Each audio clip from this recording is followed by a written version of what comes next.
All right, dear friends. So our topic for today is vegetarianism, and we will see from different perspective, different angles. Now, one thing I would like to clarify: this one is not to tell you what you should be, right? Whether you should eat meat or not, or eggs or not, or whichever way. That's your choice. Our intention here is only to have some information shared with you. And obviously, it's absolutely personal choice of each one of you that which way you want to go. So first thing which comes when we say vegetarianism, sometimes we feel that if we eat only vegetables, we may not get the whole variety of nutrients that we our body is looking forward to, or what we need for our health and well-being. And that is not true. We do have all kinds of needs fulfilled. Doesn't matter what, if you eat only vegetables. Yes, the key here is you should eat variety of food.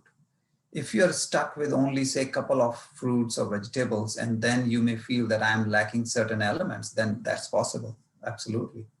But when you eat variety of food, then that issue does not arise, because different vegetables and fruits provide you different ingredients, if you may take it that way.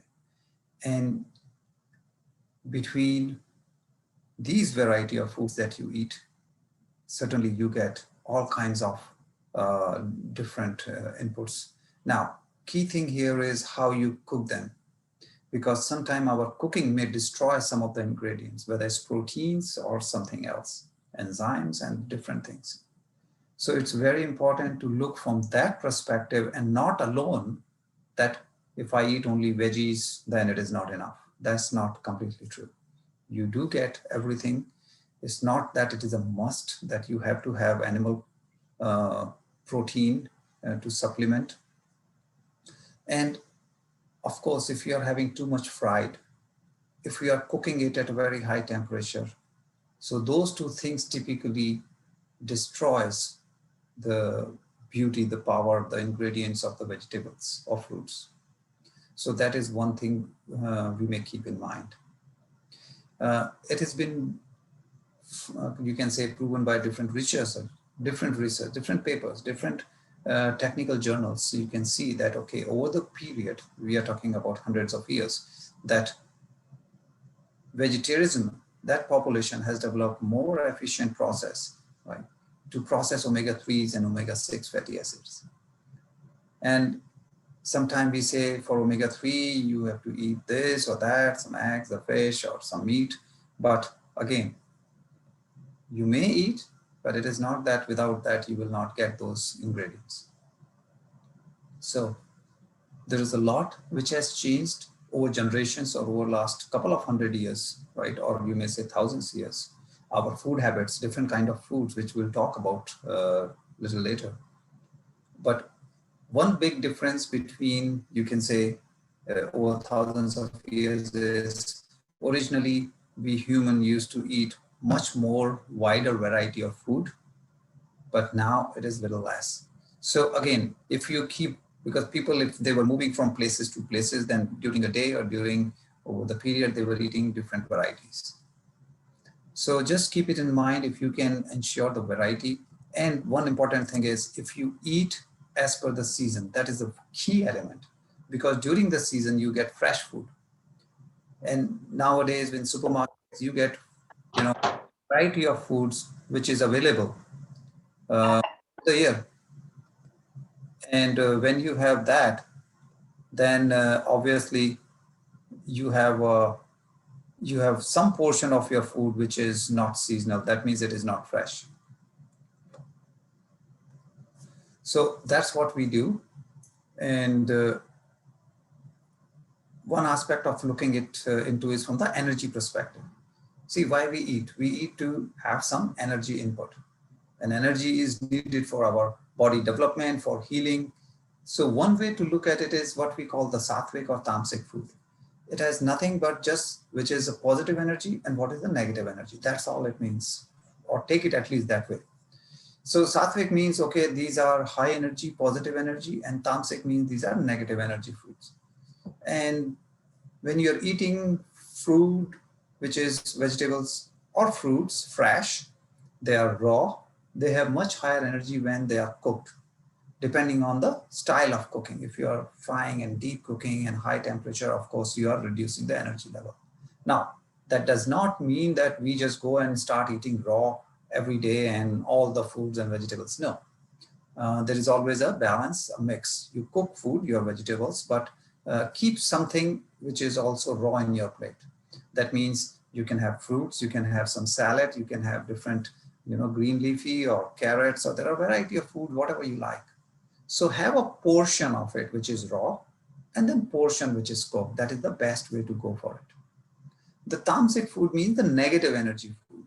These are the foods which are creating, you can say, anxiety, anger, or confusion uh, in our brain, the way they react in our brain. So this is something which is sometimes confusing, but we say about caffeine, like tea and coffee, that one should avoid, again, because the way it impacts our brain. So that is also a part of, if you consider that way, the tamasic food, that which is affecting your brain, just like, sometimes you have alcohol or smoke or this, it affects your brain. So some food elements, and especially the garlic and the onions, especially, you'd say that, hey, these are known to be having good medicinal value. So why we are saying these are negative energy? True, they do have, like garlic, in so many conditions we say that garlic is so helpful, which is true. So as medicinal thing, if you have, that's a different thing. It's okay because it has medicinal value. But when you have it as regular food item, that means in your food, if you are having regularly, then it's a different story. So adding garlic every day, every meal, then it does impact your brain, the way it functions. Same is for onion or mushroom. Mushroom is a fungus family, so it's not photosynthesis based, food. So that's why it's avoided. Uh, Chili again goes like that. So these are some of the things that, if suppose there is a health issue and you want maximum energy, so you want the positive one. You don't want something which is a negative value, because simple mathematics, say you have 10 out of 10, but in the next exam or number, if it is a -3, you add them up. Now you don't have 10, it's say 7, because there is some negative element coming into picture. So if energy is a concern, certainly we want food which is giving us positive energy, and not which is giving or taking us energy from away from us. So it's not positive, it's negative. So that is one thing which we can always keep it in mind. Now, coming on to our typical vegetarian diet, and when we look at vegetables, whether fruits or vegetables, there is one thing which we must keep it in mind, that just saying eating vegetables is healthy and good, but there is, every coin has two sides. So especially nowadays, let's look at it, what we should be aware of, what we should be, concerned about. So there are two big things which we should be concerned about. One is, we may not know, but try to see, because there are labels, there are products that you can find out, that if this product, which is fruit or vegetable, is coming from a genetically modified seed, or is it a normal one. Nowadays it's going so much, and especially corn, soya, these are the things which are much high chances that you will have genetically modified. Why? They started with a good intention that, okay, we will have a variety of foods which is not easy for insects to come and destroy. It will last longer in the sense of, okay, different weather patterns or soil conditions, it will still give you crops. So good for farmers, good for people, you will have lots of food to eat. So intention was good, but then they started playing genetically inside. So there is something called lectins that science is still working on. They have found, but again, it is one thing which is not popularly known. So when people do not know, they don't worry about it. But this is what is happening with genetically modified food. There are a lot of side effects, a lot of impact that it is making on our body, which we are not aware of. One such thing is, which is a huge impact, and it creates all kind of diseases in our body, is what we call leaky guts. Leaky gut, there is no straight blood test that I can go to a doctor and say, hey, can you get this thing done, and you have your results. So it's a little tricky and complex. Not every lab is even capable of doing it. But that is where in your intestine, the toxins are getting passed through your intestine, getting into bloodstream and getting into your health situation. So if we do not understand this whole impact, we know there are a lot of negative downside of these genetically modified food. They're not natural, they're artificially created, and our body is not able to handle that.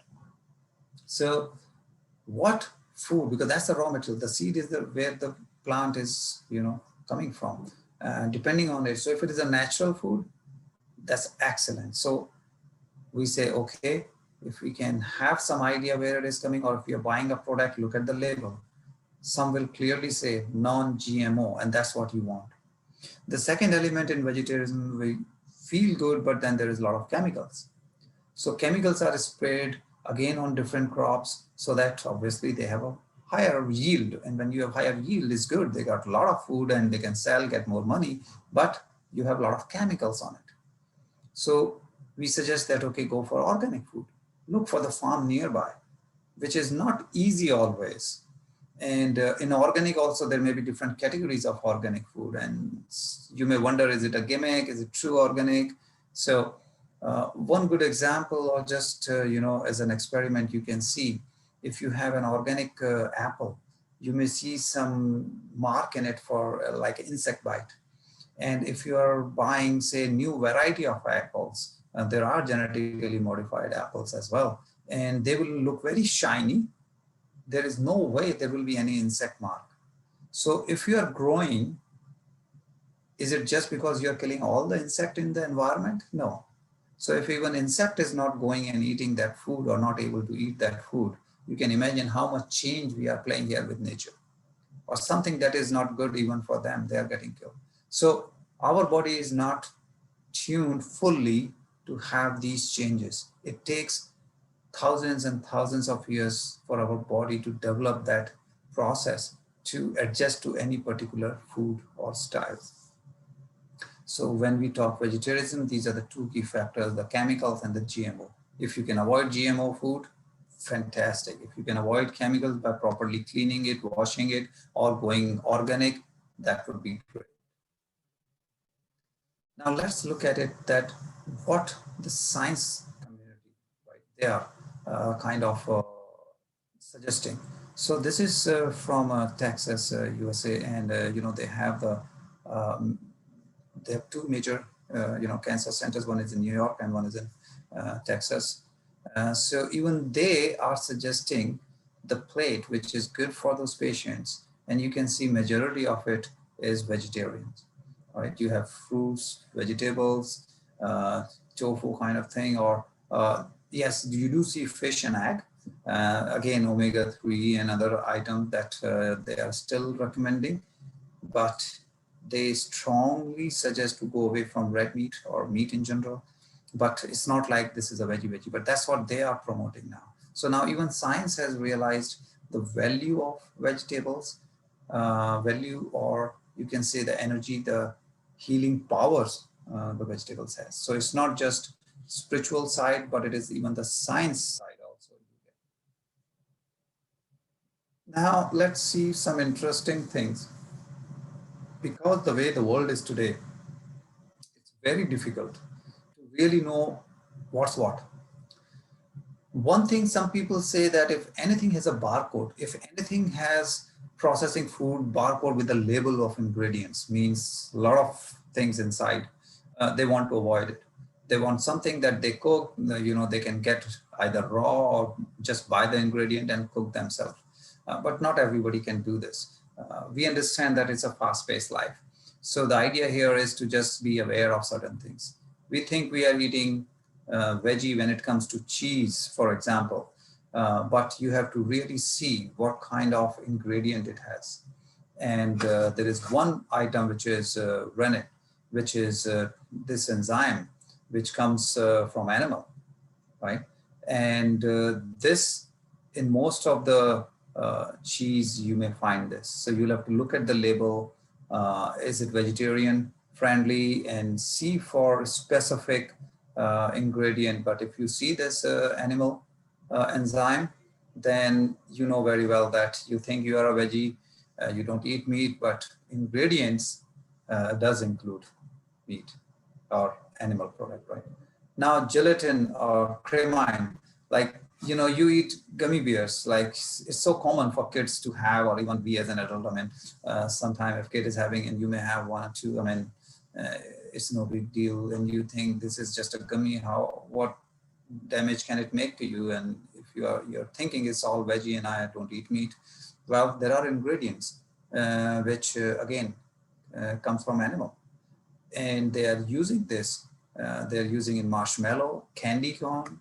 They're having in gummy bears, jelly babies, all kinds of things which has this ingredient, gelatin. So you may have to look for the product, and that has this age has brought us that you really have to use a magnifying glass and read the ingredients to really see if it is veg. When we say vegetarian, is it truly, or you have these ingredients hidden, not saying properly or clearly? Sometimes it's so confusing. Uh, and this red color, cremine, which is, they use the bugs to make this red color. And this goes in so many different cosmetics to dairy products to meat. And I mean, alcohol drinks, pharmaceuticals, you name it, and you may have this. So again, it comes back to any product, which is a big list. You may have to look deep. And if you think that this is just vegetarian, or like I'm pure vegetarian and I'm only eating vegetarian, no meat, you'll have to be a little more careful than that. Now, one thing also we would like to share is you may have different levels. Some people, they will say, oh, I'm a vegetarian. Then other person may say, hey, I'm a vegan. That means I'm a better vegetarian, right? Now the other person may say, hey, I'm a fruitarian. I only eat fruits, right? So I'm going even a step ahead. And this is where I would kind of caution or warning. You may hear about this term, you may hear someone talking about it, that, hey, there are certain people who are only breatharians. What does that mean? They only live on their breath. That means they don't eat anything, they don't drink. That's the purest thing, away from anything. But clearly, as I'm saying, I do not recommend, do not try this. A lot of people have even lost their lives trying this. This is something as a concept. You may hear here and there, oh, there is a group of people and this, but this is just as a concept. Even the very first person who started and made it popular, she was taking up to say roughly 300 calories a day. That means certainly certain food, certain drink. It's not like 0, 0. So that's why, but you may come across this term. That's why I have it here. Not that you should be even attempting this. So doesn't matter what you want, what suits your lifestyle, what suits your belief, you should do that. It is not that one is better than the other. And that's what we are trying to show here, is not that, hey, if you're a vegetarian, you are better off. No, other person may come, I'm better than you. So this concept of better, or I'm, doing more than the other, or I'm at the upper hand than the other, that's not good idea to have. Just go with what you truly believe or you're comfortable with, right? Don't just for the name's sake or for the heck of it, sometimes we just follow the trend. No, don't do that, please. Whatever makes sense for you, one may do that. So let's look at the animal-based diet side. So what do we have here? We talked about two elements, chemical and GMO in vegetarian side. So surprise, you have the same thing for animal food also. Why? Because you may have heard this term, you are what you eat. It is very common, but now the science has gone a step ahead and they say it is not enough. So they say you are what you ate. That means it is not just what you eat, but what that, if it is animal or whatever ate is also important, because that's what you are. So if you are eating, say, a chicken, doesn't stop there. What did chicken eat is also equally important, because that's exactly what you're getting. So if you go through the food chain, you will see, doesn't matter which animal, you have at least in North America, a very heavy input of corn and soya. They are like all the animals are getting fed, and that was not their normal diet.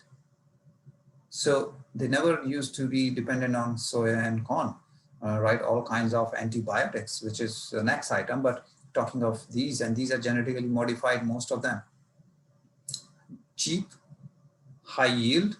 So it's cheaper for the farms to feed the animals this. And what else you get? You get chemicals, because genetically modified is resistant to chemicals. They can spray chemicals so that again, you get more output. So you get chemicals, you get genetically modified, and then that's what you are feeding the animals. So where it finally gonna end up in your body. Now, from a spiritual side, you can say the pain and suffering. Pain and suffering of the animal means the way you see so many reports again and again, the way these animals are treated. Even as, chicken, you can say they're overcrowded, one on top of each other, whether it's any industry, right? So when we feel pain and suffering from our day-to-day activities, life, news, for sure, animals have the same kind of pain, may not be to that advanced level, they do. And we have seen in the previous session that how science has proved that water has memory, same here. So you do get the same emotions in your muscles and everything which we eat as meat, and we get that because what is emotions and all, these are all chemicals released from the body. So someone may say, you cannot eat emotions, correct. But this emotion is releasing certain chemicals in the body. And when we eat that meat, those chemicals are going in our body. So now it's part of us. That's how this transaction is taking place. And then antibiotic.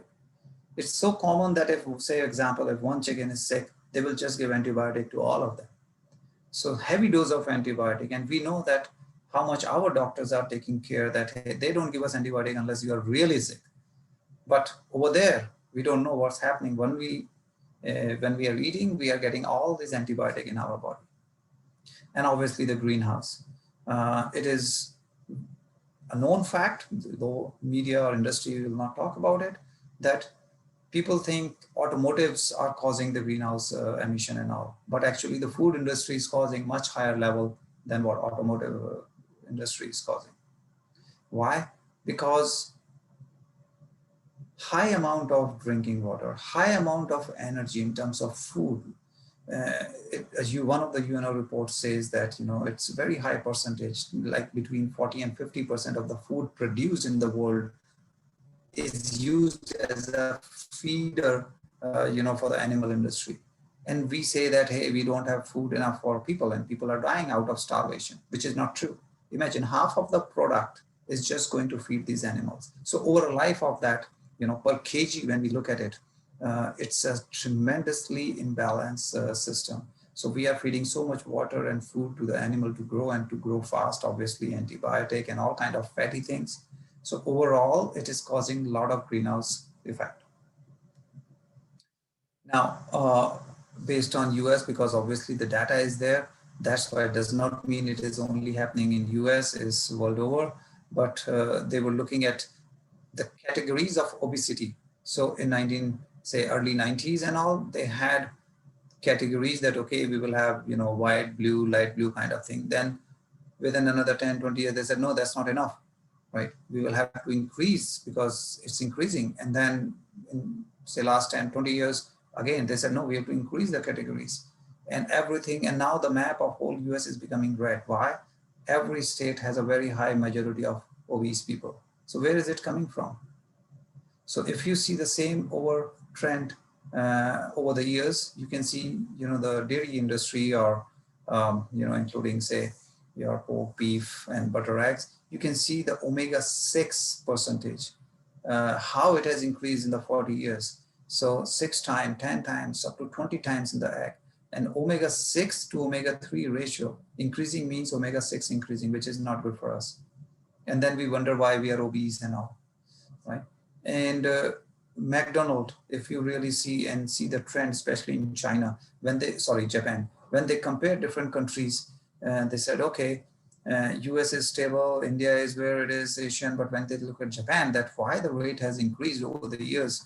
And then they saw what really started during this time, and that was the fast food. These McDonald's and all kind of fast food centers, when they were introduced in the society, and everybody loves it because of the taste, because, okay, hey, on the go, but that's what you get in return. So there are scientific evidences which are very clear that, okay, how these food habits, ingredients are really impacting us.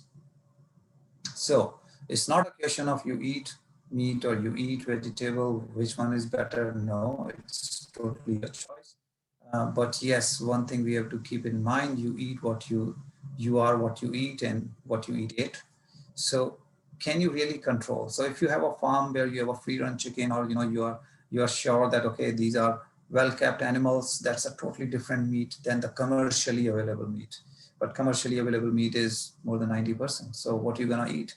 What is available? And what is available, if we understand how it is impacting our body, then it really opens up our eyes. So it's not just a question of what you are eating, but what is available. That's a problem. And if that is not good for you and you eat, then all those things, what it is bringing, is going inside and causing all kind of health issues. And there are certain movies, you can find them on YouTube. The Game Changer is also on Netflix. You can see this. Yes, every coin has two sides. You can take both sides. Then there is The Beautiful Truth about Dr. Gerson therapy. In 1928, the documentary shows he found the cure for cancer. But again, pharma industry and a lot of people, a lot of controversy, and then finally, we don't know. It says he was poisoned. There is another such doctor who had found a cure of cancer in Texas with like just green stuff, some particular herbs and other things. And then he was also forced, in fact, to leave his own country. So he left US, he went to Mexico. There are a lot of clinics and a lot of institutes right at the border of US Mexico, inside Mexico, who are using these therapies to treat people from all over around the world. So again, as an information, truth or not, I leave it to you. And the other two, earthing, the last one is very interesting, that how we are losing earthing means our contact with the earth. We used to walk bare feet. Now we don't. Always we are wearing shoes, socks. We are not in touch with the earth, and how that is blocking the ion transfer which used to happen. So if you can walk on the grass barefoot, of course, we don't expect that in winter in North America, but at least in the time when temperature is right, and we can, if you see this movie, which is kind of bringing out certain depth of this topic and facts, so it's very interesting. And if you are interested, again, YouTube, and I do have the links I can share in the chat. If anybody is interested, they are roughly hour and a half kind of thing. So just to give you different perspective, and then you can make your own opinion, kind of thing, your own, stand on this, that how do you want and what do you want for yourself, because you are the best judge. So this is some insight about vegetarianism, that it is not just a question of, animal rights or animal cruelty. No, that's not the point, whether you should eat meat or not. There is a lot more depth to it about your health. There is a reason when, such a high percentage of people are having those autoimmune diseases, chronic diseases. You have your life-threatening diseases. Why it is on a rise? If it is on a rise, who it really benefits, to you or to the industry? If it is to the industry, then think about it. Does it mean that from tomorrow you should make something zero? No. Have a call, judgmental call. One thing I personally always say is follow the middle path. So that's what I always do in any case, not just in this. Find out the middle path, that, okay, we are not going on Himalayas for meditation or anything. We are living our normal life, family life. And within this, what should we do? Find a middle path. Maybe you cut down the quantity. For example, like if we talk of sugar, for example, coming out of this topic of sugar. So what does it mean? We should stop at all? Well, you may have different options. You may change from white sugar to brown sugar, from brown sugar to jaggery, like which is less harmful. Go in that route and reduce the portion. It is so common. You go in the restaurant, wherever, you ask for a pastry, and the size of the pastry is huge. Really, do we really need that big a portion? Or if you're cooking at home, whatever you're baking, do you really need that big a portion? You can cut down the portion, and that's how you're cutting down your sugar intake. So there are a lot of ways. It's not a question of 0 or 100. The middle path, what I say, slowly come down so that you can have a better life. And certain things certainly, truly one should avoid. Then, but go step by steps, not just from tomorrow I will not have. If you can do that's what you want, absolutely fine. But then what happens, you start feeling the gap, the loss of that thing, and you want to come back. But if you go gradual, and you are fully aware why you are doing this, maybe it will help you in sustaining whatever you have decided for yourself. So thank you, dear friends. If you have any question, please unmute yourself and feel free to ask about this session today. Any topic, anything you didn't understand, or you have a comment on it, please feel free to share.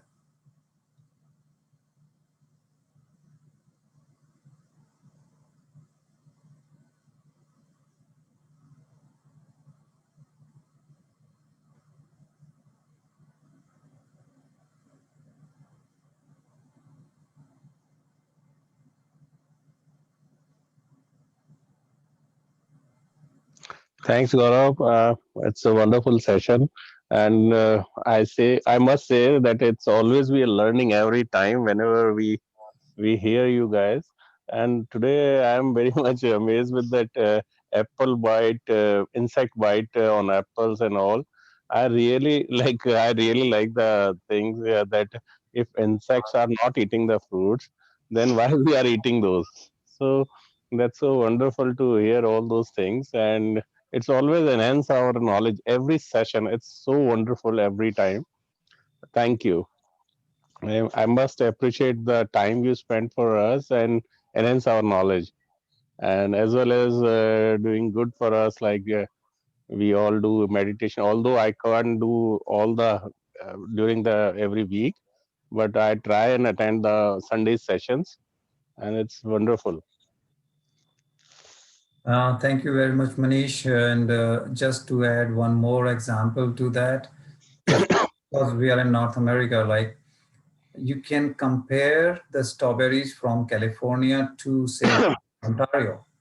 So if Mm-hmm. you have a box of strawberry from California and a box from Ontario, Mm-hmm. really there is no way you're gonna buy one from Ontario, because the California one looks like, you know, out of the blue, like, they're out of this world, like so shiny, big size, and appealing. Like you just want to eat them right away. Mm-hmm. The reason they are like that compared to one from Ontario, because this one is coming from the farm, and this one is also in a way coming from the farm, but the number of PhDs which are hired by that industry is, in a way, in one research they say, is more than even automotive industry. So why is it so genetically modified? Fine. That's true. That's so. If you look at the box, mostly they look the same. Not much variety between the one, and the size may differ a little bit. They look the same, appearance, everything. They're modified the kind of fruit that it looks shiny and it is all good. Look at the Ontario one. If you go from the farm and pick your own and on those kind of things, and you may wonder that why they do not shine as much. So same thing as that apple thing, but strawberries another, and it goes on and on. Yeah. Yeah. Good to know all those things. Thank you, Gaurav. Thanks, Manish. Gaurav, can you hear me? Yes, Mana. You mentioned about hot pepper in Sattvic food. So, what is that category of hot pepper? I didn't know that. Yeah, basically green chilies and all, because it does impact your brain, from that perspective, not from the. Okay, So it's just energy perspective. okay. I didn't know that. I got to know. Because onion, garlic, this is very common, and mushroom also comes under the category because it is fungus family and all. The pepper part is again. Different people may have different this thing, but if you eat a lot of chilies, you can say a lot of garlic, a lot of onion, you are tasting the garlic, the onion, the chili, not the actual food, right? So it doesn't matter which food it is the taste of the gravy which really gives you the feeling of a good food. So when you go away, and again, away means you cannot, I mean, you may reduce chili, not like zero. But from the energy perspective, we say that better the if you have more of the food which is giving you energy rather than taking away from you. So that is the whole point. That's an interesting thing, because green chili is kind of never felt that way. That is taking Yeah. out the energy. Yeah, that's good to know. Thank you. Yeah, Thanks. Gaurav, I think for the taste, we can add up more of the black pepper rather than Yes, green or red. Yeah, absolutely. Absolutely. yeah. So it will have I'm doing positive now. energy rather than negative. Yeah, these days I'm trying like this, like reducing the red and green and adding more of black pepper. Beautiful.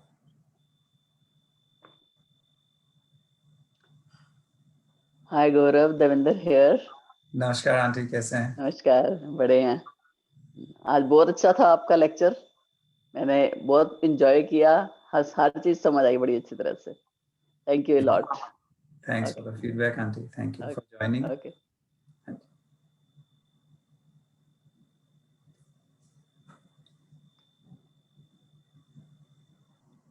Okay, dear friends, if we do not have any other question or sharing, then thanks again for joining. And today being, the new moon day, I'm sure everyone will have the benefit of it. So we will, Gaurav, one request is there. Remember, you showed us, kind of an animal fat in cheese and all. yes, Are you going to share this slide, maybe all of them, or only one slide I'm interested in? I can post it in the group, the whole PowerPoint. I can, easily PDF, reduce the size and put it in the group. Absolutely no issue. If you want only those slides, whichever, I have no issue. Yeah, I just wanted to know more about that, that how it is. You cannot stop it, but at least you're aware of that, what goes in what. Exactly. And if you look at the label properly, you can avoid certain things if you want to avoid those. Why not? Yeah. We'll share it in the group. Okay. Thanks, everyone. Then we will meet next Sunday for the same session, and obviously Tuesday and Thursdays in the evening, Canadian time, and that would be Wednesday and Friday morning for India time. Okay. Thanks. Bye-bye, everyone. Thanks, Gaurav. Bye now. Welcome. Bye, Tanvir. Bye, Pratul. Thank you. Bye, Pramod.